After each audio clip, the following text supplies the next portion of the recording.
नमस्कार, मैं प्रदीप भगत स्वागत करता हूं आप सभी का हमारे YouTube चैनल PK7P में। आज के इस वीडियो में हम लोग बात करने वाले हैं NCERT के क्लास 9 का चैप्टर 9 साखिया एवं शबद, जिनके लेखक है कबीरदास जी। बट उससे पहले आप अभी तक हमारे चैनल को सब्सक्राइब नहीं किए हैं तो सब्सक्राइब बटन पर क्लिक करके चैनल को सब्सक्राइब कर दीजिए। यदि आप क्लास 9 का सभी चैप्टर का वीडियो लाइन वाइज देखना चाहते हैं तो आप हमारे प्लेलिस्ट को चेक कर सकते हैं। लेकिन उससे पहले हम लोग कबीरदास का जीवनी को जान लेते हैं सिर्फ 2 मिनट में। भक्ति काल के कवियों में प्रमुख स्थान रखने वाले तथा सामाजिक बुराइयों पर कड़ी चोट करने वाले कबीर का जन्म सन 1398 में हुआ था।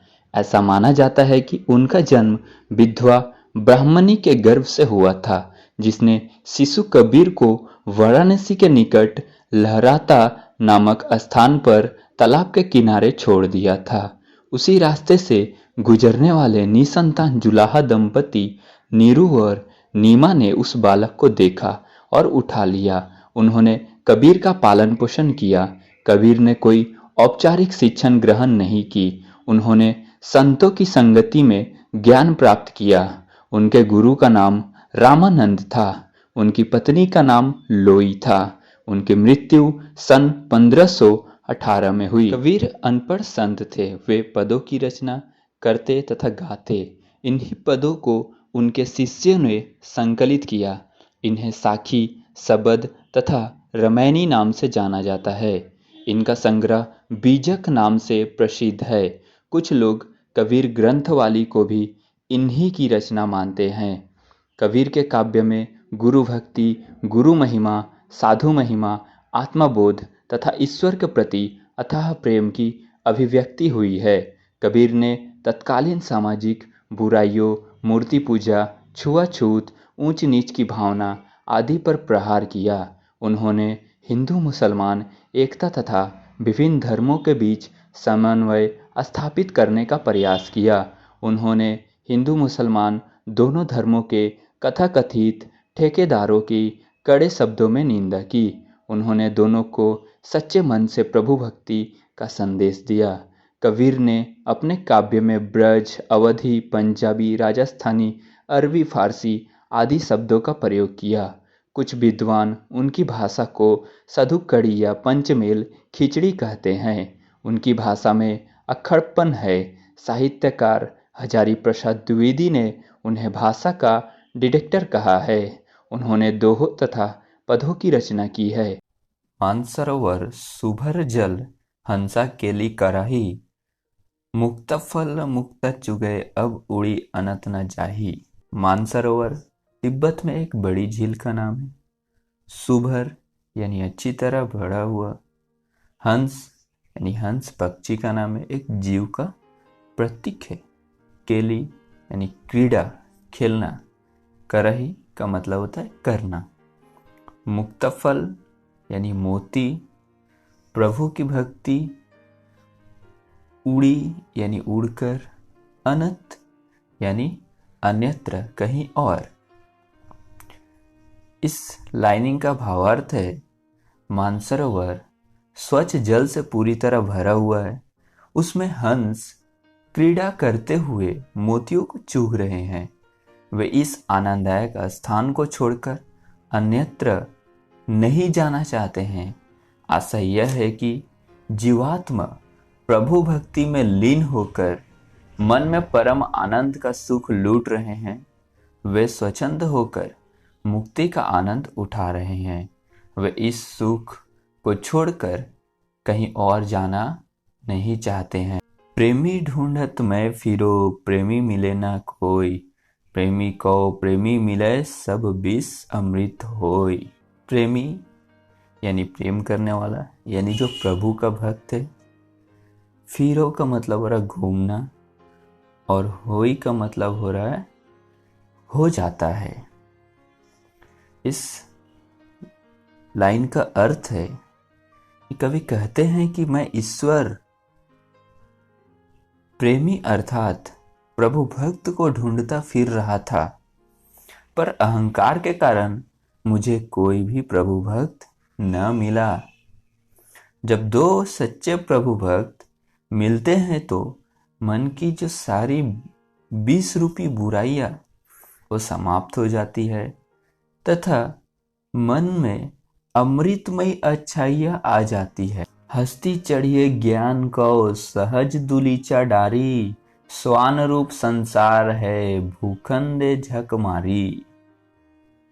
हस्ती यानी हाथी, सहज यानी प्राकृतिक समाधि, दुलीचा यानी कालीन, स्वान का मतलब यहाँ कुत्ता से है, भूकन यानी भौंकने दो, झक मारी यानी समय बर्बाद करना। बोलते हैं ना कि झक मार लाइन का भावार्थ है, कवि ज्ञान प्राप्ति में लगे साधकों को संबोधित करते हुए कहते हैं कि तुम ज्ञान रूपी हाथी पर सहज समाधि रूपी आसन यानी अपने कालीन बिछाकर अपने मार्ग पर निश्चिंता पूर्वक चलते रहो, किसी का बात मत सुनो।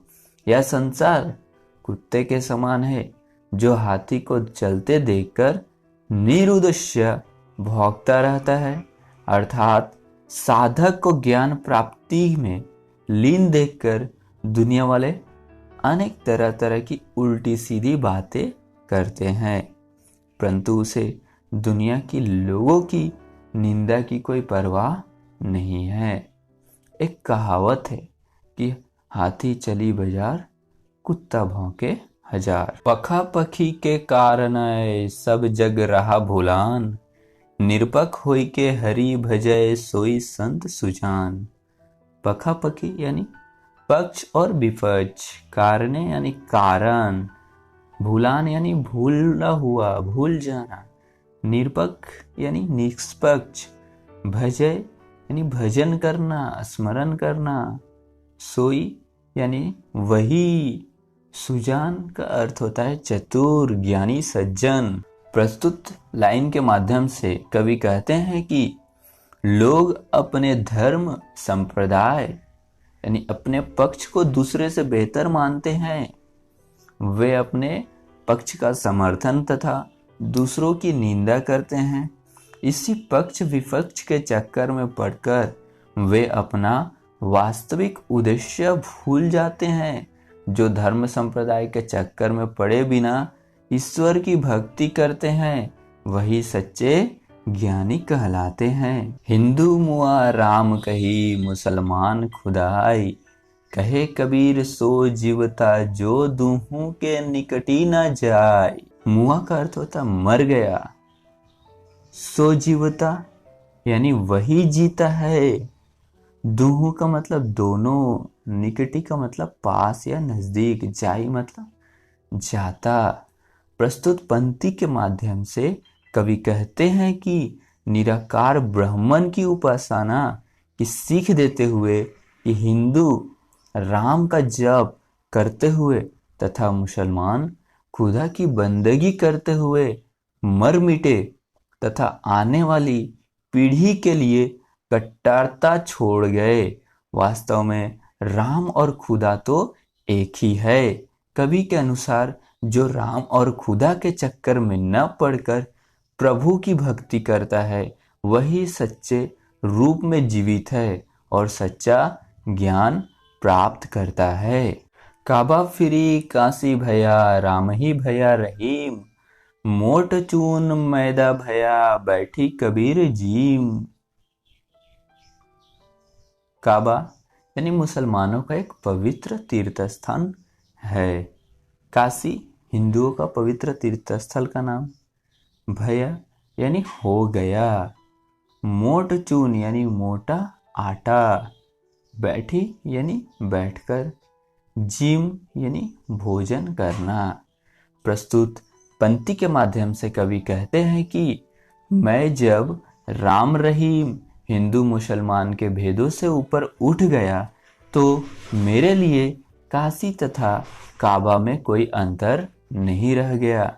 मन की जिस कलुषिता के कारण जिस मोटे आटे को अखाद्य समझा जा रहा था वह अब बारीक मैदा हो गया जिसे मैं आराम से खा रहा हूँ, अर्थात मन से सांप्रदायिकता तथा भेदभाव की दुर्भावना समाप्त हो गई है। ऊंचे कुल का जन्मिया जे करनी ऊंच न होई, सुबरन कलश सूरा भरा साधु निंदा सोई।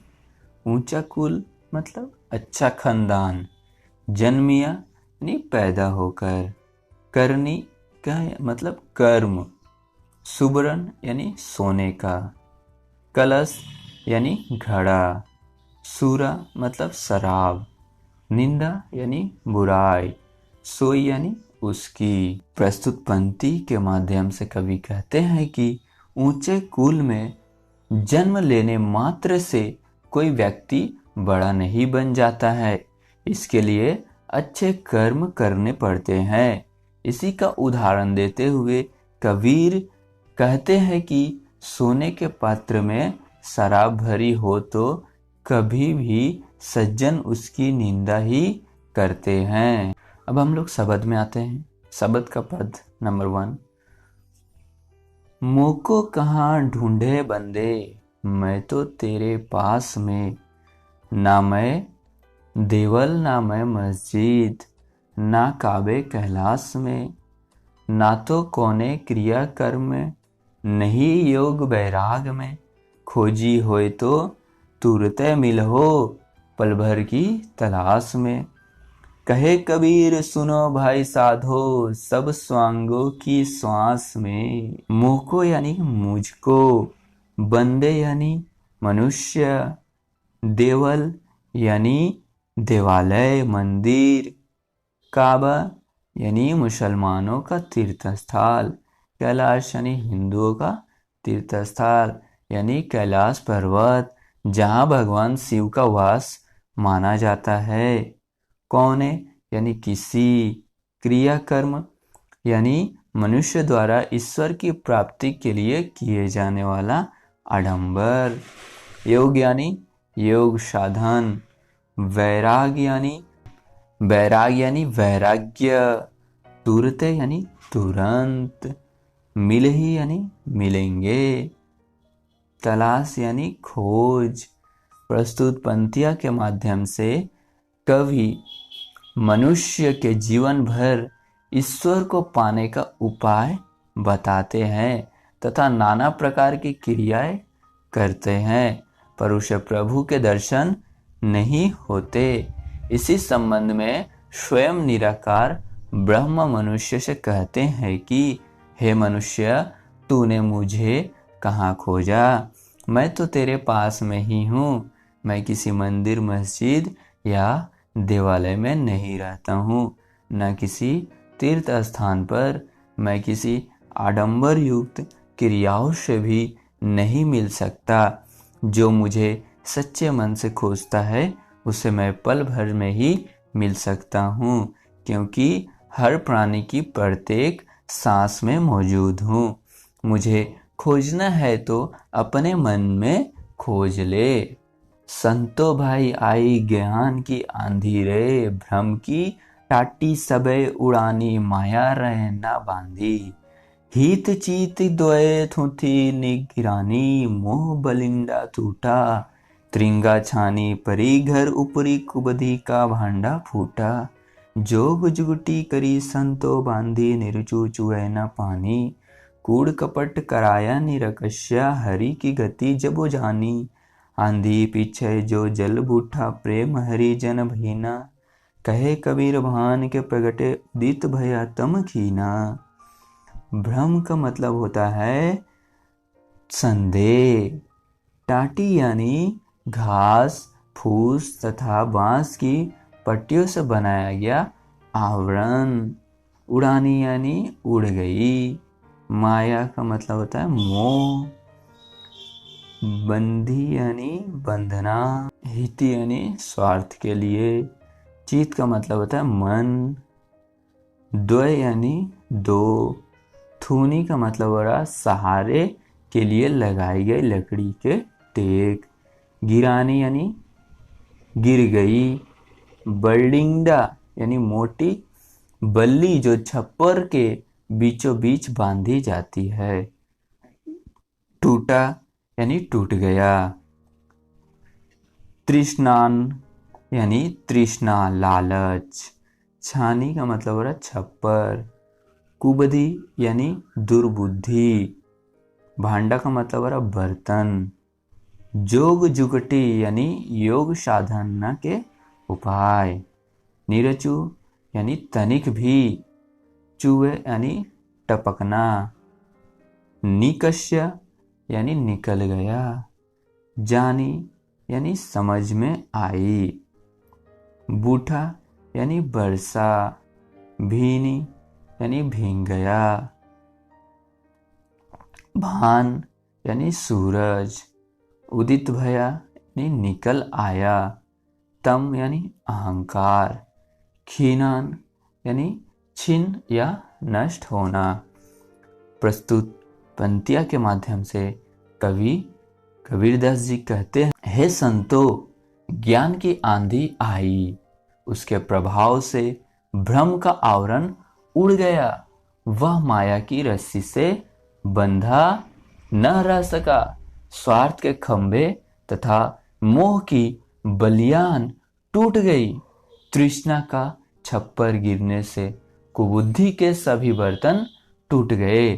संतों ने योग साधना के उपाय से नया मजबूत छप्पर बनाया, जिससे तनिक भी पानी नहीं टपकता। संतों ने जब प्रभु का मर्म ज्ञान लिया तो उनका शरीर निष्कपट हो गया। इस ज्ञान रूपी आंधी के फलस्वरूप प्रभु भक्ति की जो वर्षा हुई, उससे हरि के प्रेम में सभी भीग गए। अगर आपका इस चैप्टर से रिलेटेड कोई भी क्वेश्चन है, कोई भी डाउट है, तो आप हमें इंस्टाग्राम पे, फेसबुक पे और ट्विटर पे फॉलो करके कुछ भी क्वेश्चन पूछ सकते हैं। वहां पे आप हमारे साथ चैटिंग कर सकते हैं। वीडियो को अंत तक देखने के लिए आप सबका बहुत बहुत धन्यवाद। कैसी लगी हमारी यह वीडियो हमें कमेंट करके जरूर बताएं।